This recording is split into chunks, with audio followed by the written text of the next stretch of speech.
Hollywood buscaba otra Greta Garbo, otra actriz sueca que repitiese la fórmula del éxito de La Divina. Y la hallaron, pero nada tenía que ver su carisma con el de la Garbo, porque Ingrid Bergman, la elegida, se caracterizó por la delicadeza que imprimía los caracteres de los personajes que inmortalizó. Los más recordados, los de mujeres frágiles y a la vez audaces, matices que le valieron el favor de crítica y público y, por supuesto, el amor incondicional de los amantes del cine.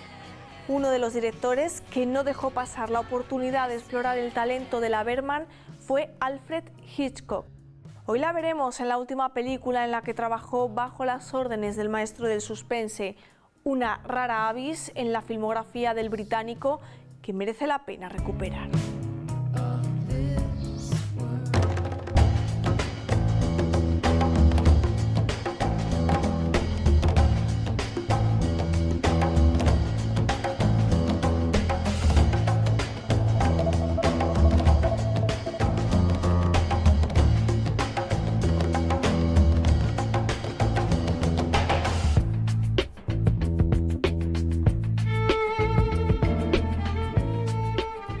Una vez más en el Callejón de las Maravillas, Alfred Hitchcock y ellos dos, el escritor Antonio Lázaro y el guionista y editor y también escritor David Parajes. ¿Qué tal? Hola, Bensi, buenas tardes, noches. Hola. De nuevo con Alfred Hitchcock en el Callejón de las Maravillas, con Joseph Cotten, con Ingrid Bergman, con Michael Wilding. Bueno, estamos los amigos de siempre, ¿no? Exacto, es como estar en familia, vaya. Sí. Hoy vamos a ver una película, una rara avis, del maestro del suspense, Atormentada, para algunos la peor película de Hitchcock, para otros incluso la mejor, pero bueno, ya eso lo comentaremos después cuando la veamos. De momento, nuestro deber, como siempre, es recomendarla. Antonio. Pues yo diría que es una película que no deja indiferente. Como bien has dicho, te puedes pasar del amor al odio, del desdén a la pasión, y en todo caso tiene el toque Hitchcock, hay que rastrearlo, pero está ahí. Forma parte de una etapa muy concreta del maestro en que, curiosamente, siendo una película muy de algún género que detallaremos entre el gótico, lo histórico, etcétera, sin embargo es muy experimental formalmente, el plano secuencia largo, etcétera, forma parte de un periodo muy determinado de Hitchcock, de indagación, de periodo, yo diría, formativo, de asentamiento, de crecimiento como genio del cine que era. Y bueno, pues es animar a los espectadores a verla porque, sea cual sea su conclusión final, es una maravillosa historia de amor. Tiene unos intérpretes soberbios, los que tú has mencionado, ese tridente maravilloso, ¿no?, de ese trío finalmente amoroso, de Fielding, de Joseph Cotten y de la genial Ingrid Bergman. Y bueno, pues nos traslada a un exótico, por entonces por lo menos, mundo, que es el de las antípodas, ¿no?, a Australia, probablemente sin movernos de Inglaterra o de estar rodada en Inglaterra, yo creo, ¿no?, o Estados Unidos. La Transatlantic, que era la productora. No, es en Inglaterra. En Inglaterra. Sí. Y bueno, pues es una película de pasión y apasionada y apasionante. Yo la recomiendo vivamente. David. Pues la historia de esta película es un poco la historia del público en general, que normalmente tiende a ser bastante conservador. Entonces, el público, los admiradores de Hitchcock, también habían enmarcado al director como el maestro del suspense, y entonces les costaba mucho admitir que de repente le diese por hacer otro tipo de películas, aunque lógicamente esta también tiene suspense, pero de repente tú has utilizado una palabra muy precisa, rara avis. Es una película diferente dentro de su filmografía, a pesar de que tiene también aspectos reconocibles, ¿no? En lo formal tiene mucho que ver con su película anterior, con La Soga, en cuanto a los planos largos, sin cortes, planos secuencias, pero en lo argumental también nos recuerda mucho a Rebeca y a otras películas que hemos visto aquí en el programa, ¿no?, que los espectadores seguramente vayan descubriendo detalles y cosas que sí que le pueden ir dando pistas, ¿no?, de que se trata una vez más de Hitchcock. Pero a pesar de todo es una película especial porque tiene como una aureola como muy romántica, ¿no? Es una película con un tiempo también un poquito especial, parece que fluye de una manera un poquito más lenta, más reflexiva para ser una película de Hitchcock. Cosas que a él en su momento le echaron en cara, pero yo desde luego defiendo firmemente esta película. A mí me parece que precisamente estas excentricidades dentro de lo que es su obra me encantan, porque creo que precisamente lo que están hablando era que un director que, a pesar de que estar muy reconocido en su época, nunca se acomodó, siempre fue un autor inquieto que le gustaba probar cosas diferentes, y desde luego esta película es una prueba de ello, y luego hablaremos de ella, pero me parece magnífica. Bueno, nosotros sí que nos vamos a acomodar ahora para ver Atormentada.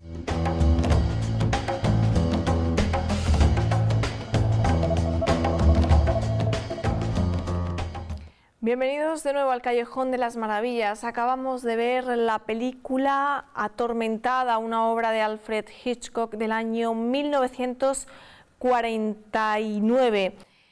Las valoraciones de esta película, para muchos yo decía al principio que es la peor película de Hitchcock con diferencia, y para otros la mejor. Para otros, concretamente en el año 55, la revista Cahiers de Cinema decía que esta película estaba entre las 10 mejores de la historia del cine. Bueno, yo creo que no hay que ser tan exagerado ni en un término ni en el otro, ¿no? Yo creo que desde luego no es su mejor película, pero desde luego tampoco es la peor. Lo que pasa que Hitchcock, que era muy autocrítico, a él era el primero al que no le gustaba y el que luego se arrepintió de haberla hecho, y sobre todo de cómo la hizo, porque no hay que olvidar que esta película también estaba producida por él. Con esta reciente Transatlantic, claro. Estaba por ahí también Oselny. Sí, pero más que nada asesorando, echando un cable, coproduciendo, pero él asumió por segunda vez, creo que la primera fue La Soga, la responsabilidad de la producción de una película. De hecho fue la última, que con esta se arruinaron, me parece. Sí, bueno, sí. Él perdió muchísimo dinero porque esta fue una película muy cara. Sí. Y él se arrepintió por decisiones que había tomado, más como productor que como director. Sobre todo, él se rompió un poco la relación tan especial que tenía con Ingrid Bergman a raíz de esta película, que también no hay que olvidar que en aquella época era probablemente la actriz más famosa de Hollywood, ¿no? Era la número uno. Y todos los productores se pegaban por trabajar con ella. Hitchcock consiguió su contrato con esta película casi como un trofeo, por así decirlo. Pero luego es verdad que no tuvieron una buena relación durante el rodaje. Ingrid Bergman concretamente con el tiempo luego hablaba fatal de este rodaje, no le gustó nada lo de los planos secuencia, para ella fue incomodísimo, no lo entendía, un horror. No volvieron a trabajar juntos, pero desde luego ahí quedan 3 películas maravillosas. No volvieron a trabajar juntos, y además hay que decir que después de rodar esta película, Ingrid Bergman hizo las maletas y se fue con Roberto Rossellini a rodar Stromboli a Italia, y tardó luego en volver a Estados Unidos. Historia terrible de la que luego, si os parece, cuando hayamos sí, lo hemos comentado, analizado un poquito, sí, alguna vez lo hemos hablado, ¿no?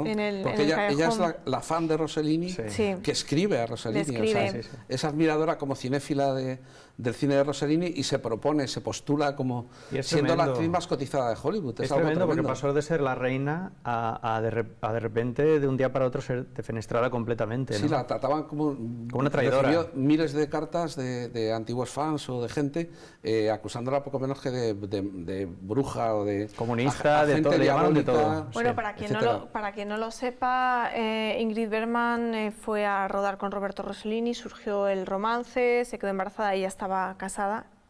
Y él también. Él también. ¿No? Sí. Y bueno, pues fue un escándalo, cosa que luego Ingrid Bergman confesaba no haber comprendido nunca, cuando había actrices como Joan Crawford, muchas otras que se habían casi divorciado un montón de veces y nadie las cuestionaba nada, y no entendía por qué a ella le cuestionaron de esa manera. Ella era avanzada en términos de las relaciones sexuales y todo eso, pero en un sentido muy humanista, porque cuenta la ruptura con Rossellini que fue como muy tranquila, muy civilizada, pues tuvieron 7 años, tampoco fue luego una relación eterna, porque Rossellini era un mujeriego empedernido, estaba todo el rato... Se cumple el tópico de que cuanto más alto subes, más dura será la caída, ¿no? En su caso ella estaba en lo más alto y la caída fue tremenda, pero fue un poco por el puritanismo de la época, sobre todo, claro. Si hubiese sido un hombre en vez de una mujer, no se lo hubiese tratado así. Pero fue bastante excesivo, porque es lo que decía Bensi, que había ejemplos de... Todo el mundo sabía que Hollywood pues era pues, siempre la vida frívola que se asocia con el tema de los cómicos, etcétera. Y más o menos en Estados Unidos el divorcio estaba normalizado, y más entre la gente del mundo del espectáculo. Yo creo que es porque no les cuadraba esa imagen un poco más bien como angelical, de aura bondadosa que tenía Ingrid Bergman, con que de repente fuera una mujer liberal en su... y dueña de su destino, de algún modo, ¿no? No, que no se fue con cualquiera, se fue con un gran autor europeo con fama de izquierdista, uno de esos intelectuales combativos, o sea, eso también... ¿Tú crees que eso jugó? Yo creo que simplemente el tema del adulterio. También. O sea, bueno, en cualquier caso es una... Y hizo sufrir muchísimo porque, claro, tuvo a ese niño, el bebé primero, y luego tuvo dos gemelas, una de ellas la maravillosa, luego Isabela. a su vez, Isabela actriz fetiche de Lynch, etcétera, Isabela Rossellini, ¿no? Y todo eso está un poco explicado en Stromboli, que tuvimos la oportunidad de verla aquí hace tiempo. Que la escribió para ella. Claro. Rossellini. En cualquier caso es una gran actriz y en esta película vuelve a demostrarlo una vez más, porque el personaje es muy, muy complicado, ¿no? Bueno, el propio título en español lo dice, no tiene nada que ver con el original, Atormentada, ¿no? Es un personaje... que es claro, es como un título geográfico, tampoco dice mucho, porque debajo del trópico, ¿no? Debajo del trópico de Capricornio, o bajo Capricornio, a lo mejor tiene una connotación de horóscopo, de astrología, ¿no? En español no hubiese tenido sentido. A lo mejor del clima. Por el clima que tiene que ver, de los trópicos, que tiene que ver mucho también con la pulsión de ciertas pasiones, ¿no? En las que influye el... Yo creo que hay un juego ahí, sí, que en español no se hubiese entendido.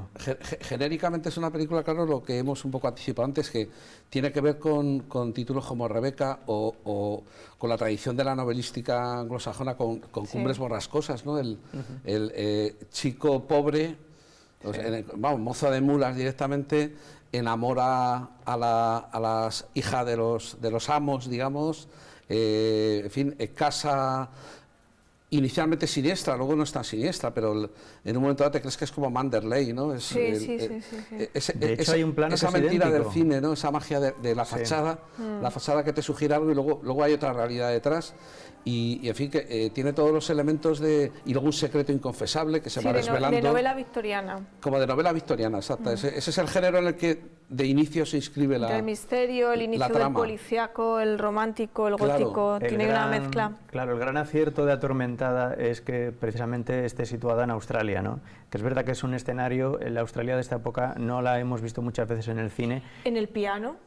¿La vemos? Ajá. Y Hitchcock le saca mucho partido... Bueno, es Nueva Zelanda, no es Australia, es Nueva Zelanda en el piano. Sí, pero es un poco quizá el mismo... Pero todo este juego de los exconvictos, de todo este ambiente carcelario, de todos estos personajes secundarios, las cocineras y tal, que en cuanto hacen algo un poco cuestionable se les amenaza con romper la condicional y volver otra vez al presidio. Claro. Tiene ahí un juego muy incluso divertido, ¿no? Claro, le saca partido Hitchcock y bueno, y la historia original y los guionistas y tal a ese tema, porque claro, es muy curioso. Flusky, las esposas desdeñan ir porque...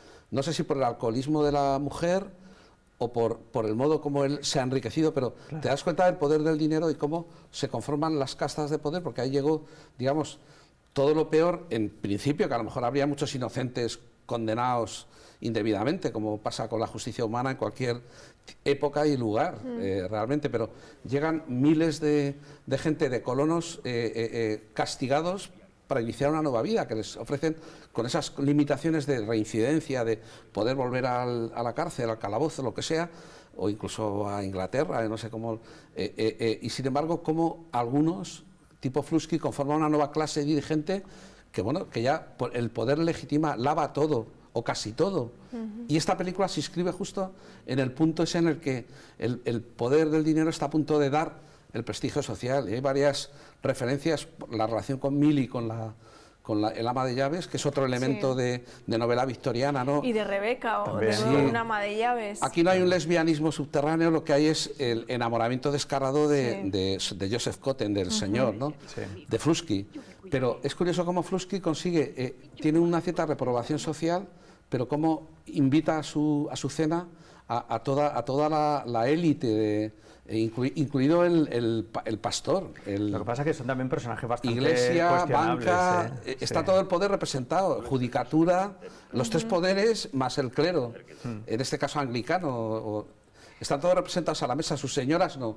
Claro, Porque, pero es, no sé si porque no les gusta el alcoholismo de esta mujer. yo creo que lo que no les gusta es el personaje de Joseph Cotten. O que se habla es- del asesinato y así conocen el asesinato, en fin. De todas formas, el guión de esta película, no sé qué os parece, deja algunos cabos sueltos.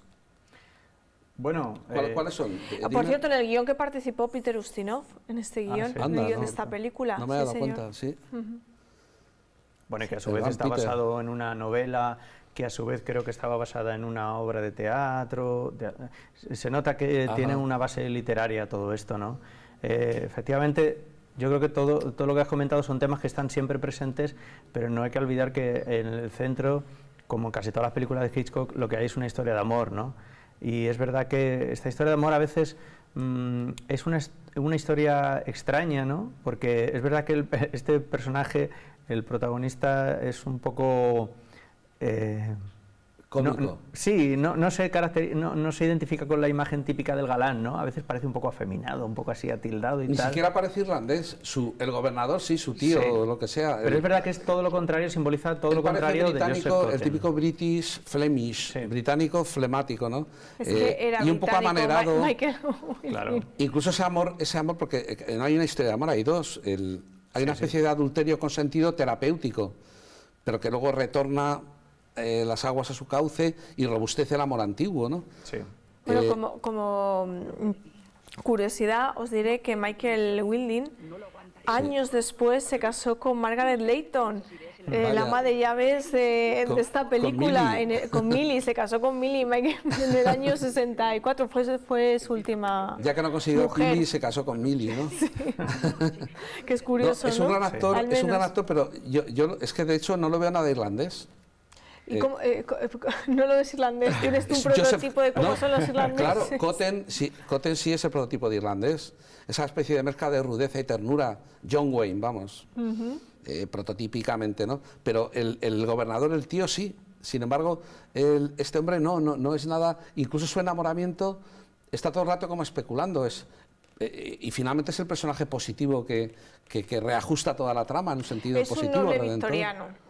Es como muy... no te llegas a creer nunca del todo. Creo que este hombre engrosó Y también... mira que besuquea a Ingrid Bergman. Engrosó la larga lista de esposos de Elizabeth Taylor, me parece que también. El segundo marido de Elizabeth Taylor. Sí, tuvo 2 hijos con Michael Wilding. Ajá. Ajá. 2 o 3. Bueno, es que son Dos. este tipo de actores que se nota que vienen también un poco del teatro, ¿no? Tienen una gestualidad y una forma de interpretar. Cierto amaneramiento. Sí, pero que le va muy bien al personaje. Como Olivier, Bueno, en otro registro. Y ¿no? al teatro volvió con Hitchcock en Pánico en la escena un año después, el año 1950.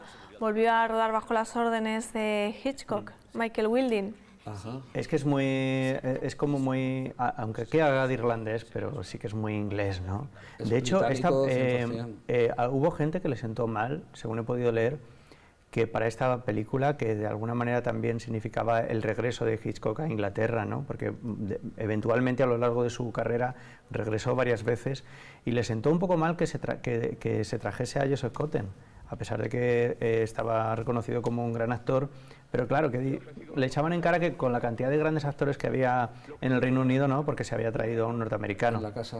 Bueno, es absurdo, lógicamente, ¿no? Estas cosas, por ejemplo, con Ingrid Bergman, que estaban más allá de toda nacionalidad, no se planteaban. Era incuestionable, ¿no? Claro. Pero En fíjate cualquier que caso, la Cotten, película... si no recuerdo yo mal, perdona que te interrumpa, David, hizo el periplo irlandés siendo americano, con shakespeariano, con Orson Welles, esa troupe teatral de Welles antes de su debut espectacular en el cine Hollywood Conciudadano. Parte de la misma compañía de teatro. Él había pululado por las islas, más bien en Irlanda, creo recordar. Es que, pero claro, Cotten, es que, perdona que si te estoy cortando el hilo, pero el problema con Cotten es que nunca ha tenido el reconocimiento debido. Para mí es uno de los enormísimos actores de no lo Hollywood. habrá tenido en otros foros. Aquí desde que empezamos el Callejón años nos hemos declarado siempre fervientes seguidores de Joseph Cotten. Siempre lo hemos defendido, pero además es que es un actor... Es una de mis debilidades. Es que es un actor que su trabajo, así como, fíjate, no tiene nada que ver con el otro, con Wilding, porque son como la antítesis de formas de trabajo. Joseph Cotten sigue siendo un actor muy moderno. Realmente su forma de trabajo tiene mucho que ver con lo que luego se fue desarrollando. Es un actor mucho más comedido, es un actor más introvertido y menos extrovertido. O sea, realmente tanto su fisonomía como su carácter se adapta muy bien a una gran cantidad de personajes, precisamente porque él nunca se pudo encasillar, tampoco se correspondía con un galán, podría haber sido un malo prototípico, pero tampoco, digamos que podía cubrir muchos espectros. Y sin embargo lo fue todo, fue galán, fue el bueno de la película, fue el malo malísimo, lo fue todo en el cine. Yo creo que de galán no se le explotó debidamente, porque sí podría haber dado un gran galán. Lo que pasa es un tipo que tiene imagen y tiene percha, digamos. Y además tiene, esto pocos directores lo desarrollaron también, el único Wells, yo creo, una ironía y un sentido del humor también muy afilado que pocos directores vieron también en él. Y Wells sí que lo supo desarrollar. Pero fíjate en qué películas lo tenemos, porque en El tercer hombre es el prota, ¿no? Claro. Sí. El secundario de lujo episódico es el propio Orson, ¿no? Pero el protagonista es el escritor que va en busca de su amigo a la Viena de posguerra, machacada y con el tráfico de antibióticos, el extraperlo de antibióticos y todo eso. Y es el protagonista, y sin embargo es un actor que incluso yo he leído comentarios sobre Atormentada que dicen que es como que sobra en esta película. Bueno. Y para mí es un pivote además básico, vamos. Sí, a mí esa me gusta, contención de la que tú hablabas. Hay un giro en la película, por ejemplo, bueno, hay varios giros, ¿no? Pero uno de ellos, cuando de repente el personaje de Cotten, que durante gran parte de la película se siente casi como una amenaza, ¿no? Es demasiado duro con su mujer, es un poco frío. Para el espectador es ambiguo porque no sabemos exactamente. Pero de repente hay un giro cuando ya Ingrid Bergman cuenta toda la historia que hay detrás, ¿no? El enamoramiento que tuvieron y todo esto. De repente se da la vuelta y se convierte casi en una víctima, ¿no? En una persona un poco desvalida, sale a flote ahí la sensibilidad del personaje, y es un giro muy interesante que da a la película, sobre todo ya encaminándose a la parte final, ¿no? Cuando ya vuelve a aparecer el personaje también fascinante del ama de llaves, que de repente se convierte ahí en una súper malvada, ¿no? De estas prototípicas de Hitchcock, que dan escalofríos. Pero casi. Que la redime un poquito el amor, claro, es... Bueno, pero es un amor psicópata. Sí, bueno...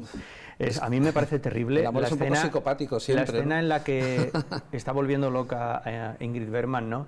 Y le ofrece la bebida, ¿no quiere una copita para relajar? Eso es terrible, Por ¿verdad? cierto, qué bien ofrecía el veneno Hitchcock en las películas. Nadie como él para llevarnos un vasito de leche con veneno, una copita de vino con veneno. El café también ya lo sufrió Ingrid Bergman en Encadenados, ¿no? Es que es un elemento ese café más. Esta película tiene como apuntes de otras películas de Hitchcock. Entonces yo creo que para los que nos gusta Hitchcock y su obra, yo creo que es una película gustosa de ver porque vas como reconociendo detalles y elementos, pero al mismo tiempo es todo diferente, ¿verdad? Tiene una atmosfera especial. Quizás perdón que te interrumpa, a ver si estaba pensando esos errores o esos cabos sueltos en el guión. Yo desde luego vi uno, o creí ver uno, en el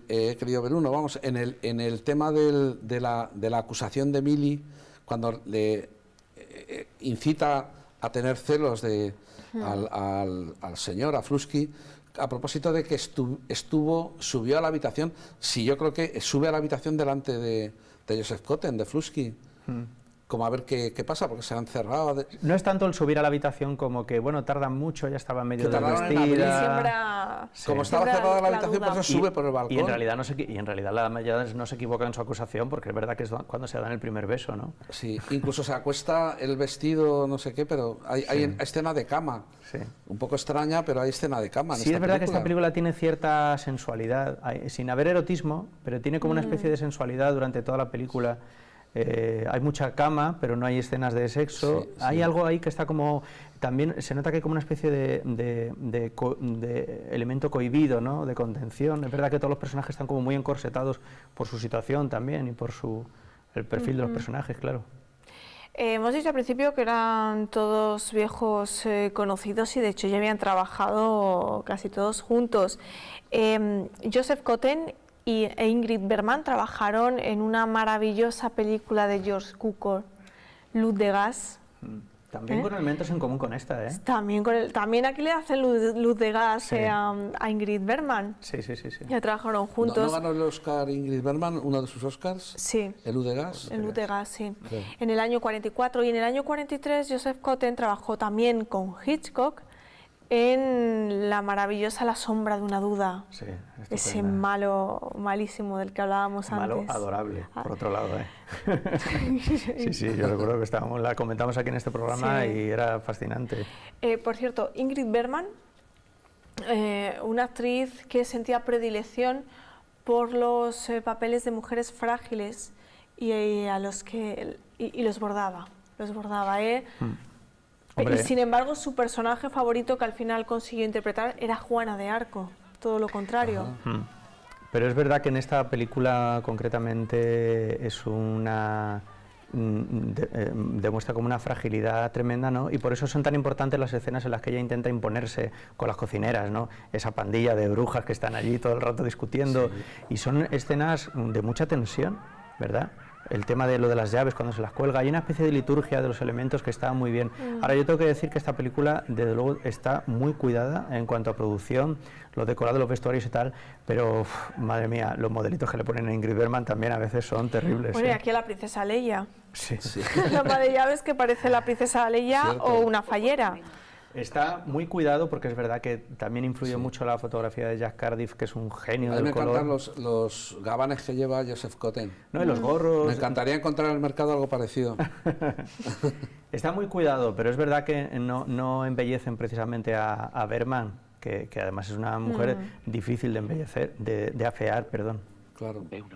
Y de embellecer porque es muy bella en sí misma, ¿no? Sí, pero sí, lo que decías de las criadas es muy curioso, ese mundo como goyesco, inferior. Me recuerda un poco el mundo de los criados en esos niveles distintos sociales y tal, en la Celestina o en la serie esa británica Arriba y Abajo, ¿no? Sí. Es un esquema muy... Es verdad que aquí está exagerado, ¿verdad? Está un poco exagerado porque ¿quién aguanta esas brujas en su cocina? Y luego tan sucias y tan desmelenadas. No digo en una casa aristocrática como esa, sino en un hogar de clase media.